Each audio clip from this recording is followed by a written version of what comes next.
In your March 24th summary, you wrote that, quote, after reviewing the special counsel's final report, Deputy Attorney General Rosenstein and I have concluded that the evidence is not sufficient to establish that the president committed an obstruction of justice offense. Now, the special counsel's investigation produced a great deal of evidence. I'm led to believe it included witnesses' notes and emails, witnesses' congressional testimony, witnesses' interviews, which were summarized in the FBI 302 forms, former FBI Director Comey's memos, and the president's public statements. In reaching your conclusion, did you personally review all of the underlying evidence?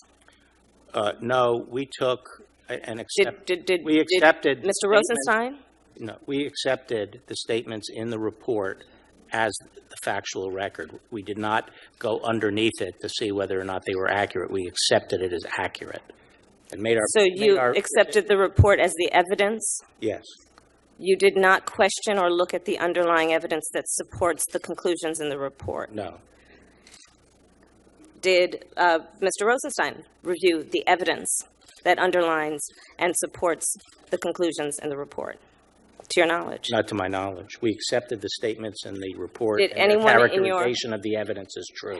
Did anyone in your executive office review the evidence supporting the report? No. No.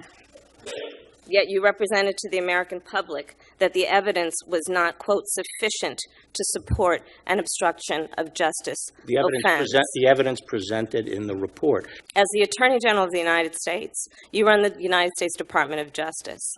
If in any U.S. attorney's office around the country, the head of that office, when being asked to make a critical decision about, in this case, the person who holds the highest office in the land, and whether or not that person committed a crime, would you accept them recommending a charging decision to you if they had not reviewed the evidence? Well, that's a question for Bob Mueller. He's the U.S. attorney. He's the one who presents the report. But it was you who made the charging decision, sir.